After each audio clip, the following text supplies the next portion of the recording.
Hello mga igsoon, maayong adlaw kaninyong tanan.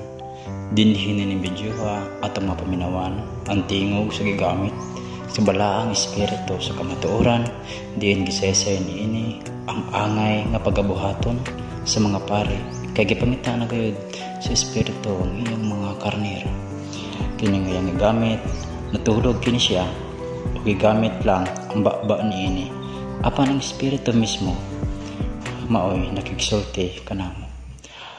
Kunong siya naa siyang kasing-kasing o gunahuna sa usa ka tawo nga iyang gigamit, mawalang kadtong isulti sa espiritu. Kay giusa man niya ang iyang lawas ug espiritu. Ang espiritu mao ang iyang abyan. Ana kana nato mabasa sa ubos nga bahin sa balaang kasulatan sa sinulat ni Juan 14 ang gisaad sa Espiritu Santo. Usa kini ka magtatabang sa pinulungan nga Grego nagkahulugan o giya o abyan. Kining maong tawo nga iyang gigamit ana kini sa labing ubos. Bibiya nagani siya sa iyang tawhanon nga trabaho. Kagipapuyo man niya ang espiritu sa iyang kasing-kasing. Dili siya mahimong pare o pastor dinhi sa kalibutan. Kaya naa naman pare dinhi nagitugyanan sa Dios dinhi sa kalibutan. Nagawali kini siya nanambal sa mga masakiton o nagaalagad ug nakita ko gayud nga nagpaulipon siya kanamo. Sama ni Kristo kaniadto sa diha pa siya sa kalibutan, kini siya giingnan mausab og buang ug giyawaan kay ang espiritu musulti man gayud sa kamatuoran.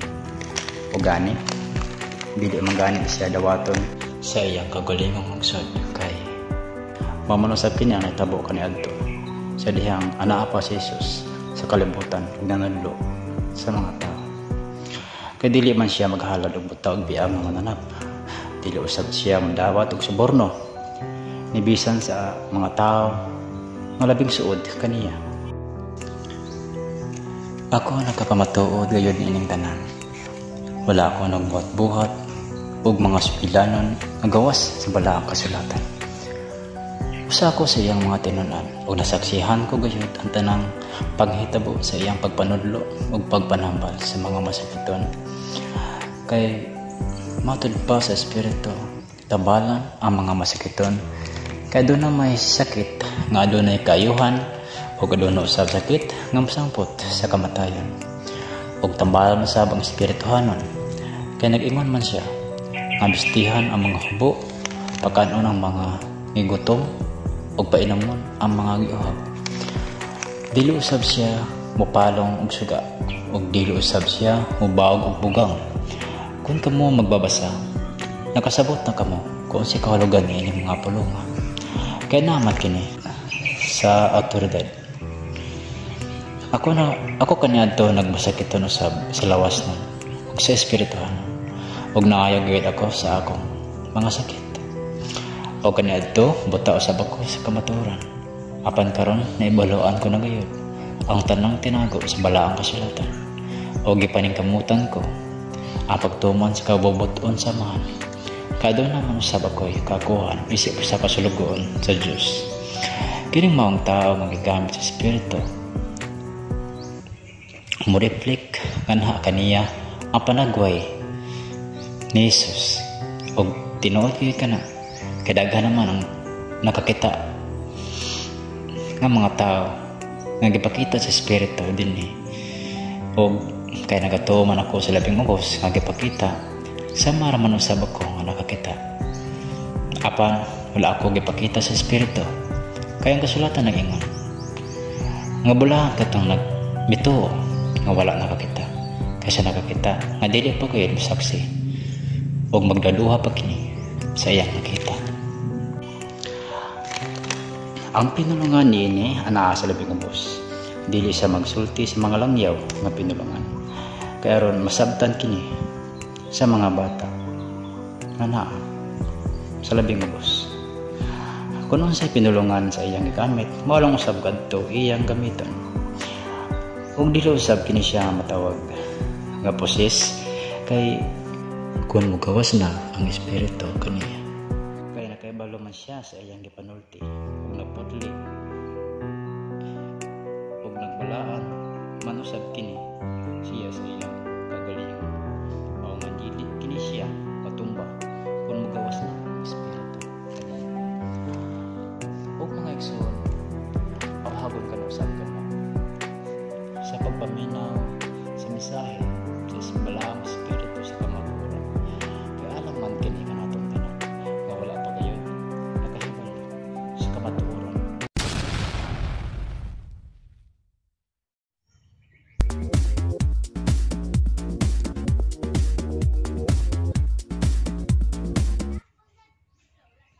Kamu mga pare, di ba yatag ka ninyo ang kalam karon manudlo kamo sa batuhan?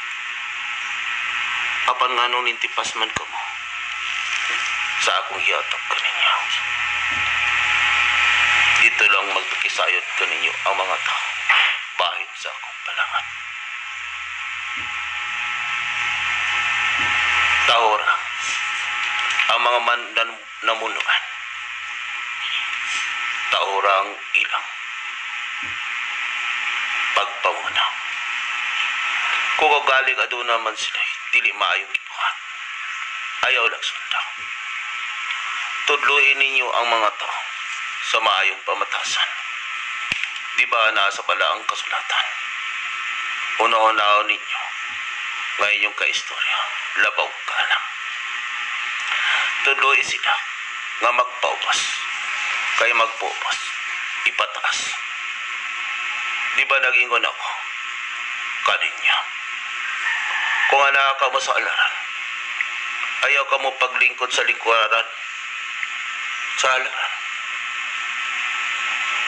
alaran, ana ang pinasidungkan, ayaw paglingkod sa lingkuranan ini. Kay basi, muduol ka ninyo ang magpasidungog o pahawakan ka mo. Maulawan ka mo sa kadaganan, lingkod ka mo sa upas. Kay muduol ka niyo nagpasidungog, ingnon ka mo.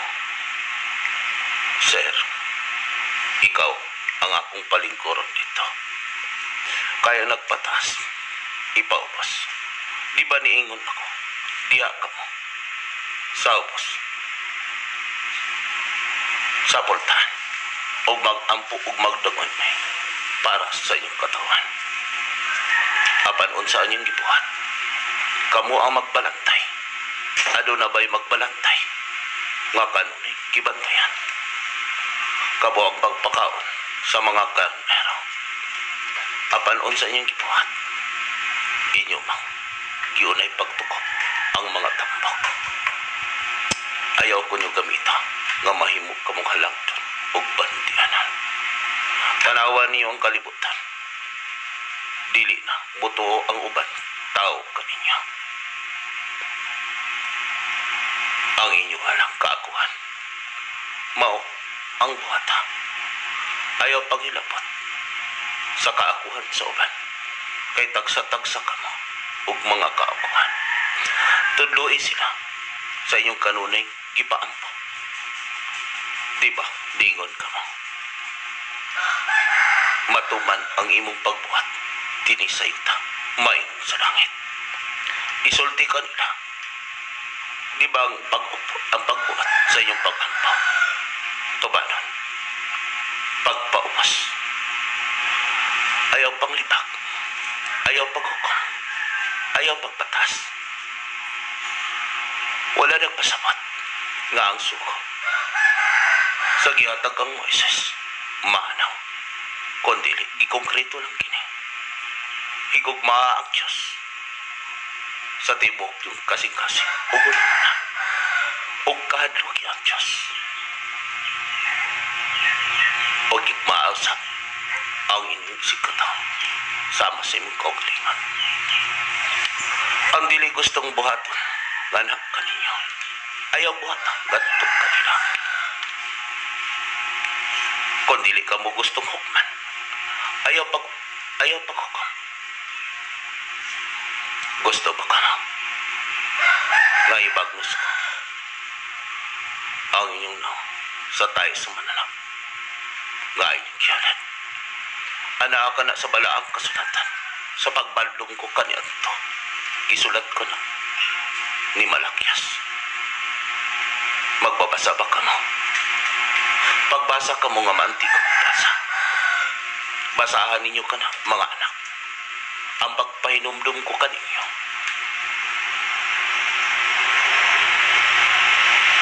Wow ka na, anak. Kaya wala man ka mo nagabasa. Isulti ang kamaturan.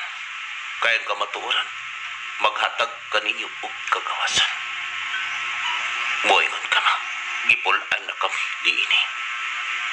O ako ang inyong kipahimangutan. Gialaran ko ninyo, ug utang, ug bilang nga mananap. Nakasabot ba ka mo sa sumbingay ni anak?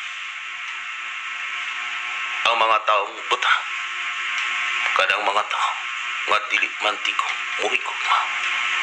Wala nagatuman sa balawat, nga akong gibilin kanyo harong malinahan. O ang mga taong piang, mao ka na ang mga tao, nga dili mantigo, mutabang. Mga putol, ang ilang pagtuo ug pag-ampaw. Tanawan ninyo ang iyong kaugalingan. Angay ba mo, tauran. Ang mata, iwag ka na sa iyong kaugalingan. Una ka mumuhukuwag puling ngadto sa pan. Kuasa ninyo ang truso sa iyong mata. Tanawan ninyo, di ba na sa balaang kasulatan? Ibadlong ko ka mo, nga dili na magsige o pagdibati. Kinsa ba ang inyong Diyos? Kinsa ba ang taas kaninyo? Kanunay ba ay ninyo akong gipalansang sa cross? Ang cross, mao ka na ang tunglo. Gitunglo ka na. Ug tungod sa tunglo kaninyo, gipadala ako sa man tungod sa gugma kaninyo. Gidupan ko, gipakamat yan ang inyong mga sahab. Gikan pa kaniyan to. Inyo pa ba di karon nga ipalansang ako sa cross? Tanawan ninyo, dili ka bumanti ko kung saan pagpasapon sa inyo. Pagtawag, pagtuok ka na ko, pinaagi sa inyong giingon nga pagpakuras. Wala pa din na niyo napasapat. Maulawan ka mo kung mayon ka mo o papahawa ka na sa yawa. Ang amahan, ana sa taas. O ang anak, ana sa yuta, nga nagpaubos sama ka ninyo. Ang inyong matang abaga, ana ang espiritu. Espiritu sa kalibutanan. Espiritu nga balangan. Aron ang amahan o anak mahiusa pinaagi sa espiritu. Si Juan anak gibunyag namunyog sa mga tao pinaagi sa tubig. Kaya ang kalibutan kaniadto laglagon man sa tubig. Nagpabunyag ang anak aron matuman ang anak sa balaang kasulatan. Si Juan giandam inigabot sa anak aron mamunyag sa espiritu ug kalayo. Kaya ang kalibutan karon laglagon pinaagi sa kalayo. Basahan ninyo kana sa sulat ni Pedro. Ana ka na ang pagpahinumdum sa katapusan sa kalibutan. Kung magbasa ka mo, itudlo sa mga tao nga kinahanglang tiwason gikan sa sinugdan at sa katapusan. Adunay gibutang nga pabagat aron sundon kini ug tapusan aron masabtan. Apan unsa ang inyong gibuhat, magpili ka mo sa pagbasa nga pabor kaninyo. Tanawa karon, pila ba day ang inyong Diyos? Tanawa, dagang mga reliyon, apan wala nakatugad ini. Apan Apan kusultian ko kamo, gituyo kini, gipalukot kini ni Daniel. Gipasilyohan, paabuton inikabot sa espiritu. Kaya ang espiritu lang, mo'y makatugkad niini. Aron maklaro, kung kinsa ang mga tao, mapahitason. Ning gamit ka na ko. Apan karon, ana ang espiritu, nagatudyo, na kaninyo. Sultian ko kamo. Bulahan ang nasa kapas. Kana kaniya ang mga milagro. Apan sultian ko kamo. Bisag kamo mapaitason. Mga bandian, yung mga propita karon, dili makasaksin ini. Kay dili man maantiko, magpopos. Wala ko kamo sultian kaniadto sa sinugdan. Kaya ko uban pa min kaninyo. Apan ang tinuhan, maayo nga biyaan ko kamo. Kay ko dili maani kaninyo ang espiritu nga magpatabang. Apan kumubiya ako, ipadala ko siya kaninyo. Inigabot niya, tultulan ka mo sa silot o balawad kung sa ang pag-ampo. Kaya dili man mo maantikong pag-ampo. Ang espiritu magpuyo uban kaninyo. Apan ang kalibutan, dili makailang o makasaksi ni ini. Mga kalibutan ng hunang-huna, sama kaninyo. Kay dili man makita ug makadungog. Apan ang nagpuyo ug nagtuon sa espiritu, makakita, makadungog. Kay magpuyo man kini uban kanila. Gisulat ka na ni Juan sa 14, sa 16. Basahan ninyo ka na, pagitaan ninyo ka na. Kay wala yun ka mo nakakaplag. Pangita ka mo, kay makakaplag ka mo. Pangayo, aron ka mo pagatakaan. Paduktok, aron ka mo pag-aprihan. Ayaw ninyo siri ang pultahan sa templo. Inumdumi pag-ayaw, duwa o tulo, nga maghisgot ka na ko. Ana ako kaninyo, kaya ang akong templo, ang simbahan. Mao, ang inyong kasing-kasing. Busa tukuran ninyo ang tunda, tupad sa akong simbahan o templo. Ang inyong tunda, mao, ang inyong lawas. Inumdumi pa kayo, isa kagatos. Katuig ninyo din sa kalibutan. Samara na ka sa tinulog sa usa ka tuig. Ang tanan nga akong gisulti ka ninyo, pagitaa ka na, kaya na ka na sa balaang kasulatan. Dan ka ran, itudog ba na ninyo, mga anak? Basahan ninyo sa katapusang panin sa sulat Juan. Ayaw ninyo dugangin. Kaya magdugang ni ini, mga propesiya ni inig libro, dugangan ang katalipan. Tanawa ka ron, gidugangan sa amahan.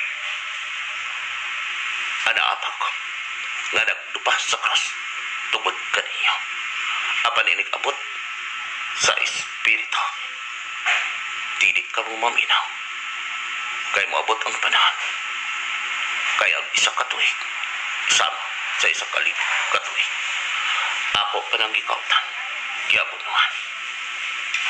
Naghangit pa ako sa amahan. Gidupan ang tanan. Tumanan ninyo ang akong suko. Kaya magdugang ini, dugangan ang katalagman nga ipahamtang kanila. O ang magkuha sa propesya ni inig libro, kuhaan ang bayan sa kawan sa balaang syudad.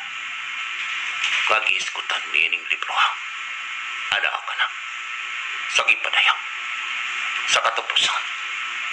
Sulat ni Juan. Niyon siya, mubalik ako sa dilig madukay. Niyon siya, hinaot na, dalik na untang, Ginoong Diyos. Sama usap karan sa akong gigamit. Usa ka tao, nagpaumas, nagasulti, nagahayo. Kay niingon man ako, tambali ang masakitan. Kaya adunay sakit, nga adunay kaiwan. O adunay sakit, nga musangpot sa kamatayan. Tambali usap, ang espirituhanan. Sulti sila sa tinawad. Haron maandam ang iyang espiritu. O mahiusa ang espiritu o lawas.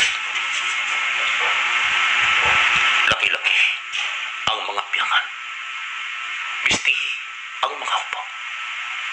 Paim na ang mga giwaw. Pasudla ang mga dumdum. Baka na ang igutam.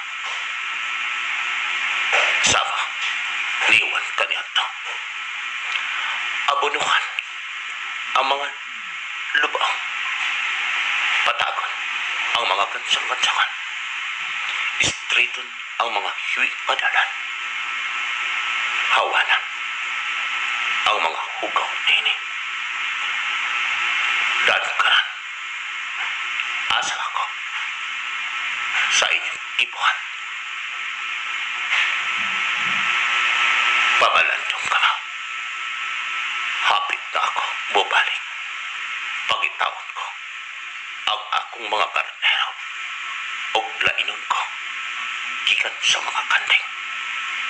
Ang kalinaw magauban untak kaninyo.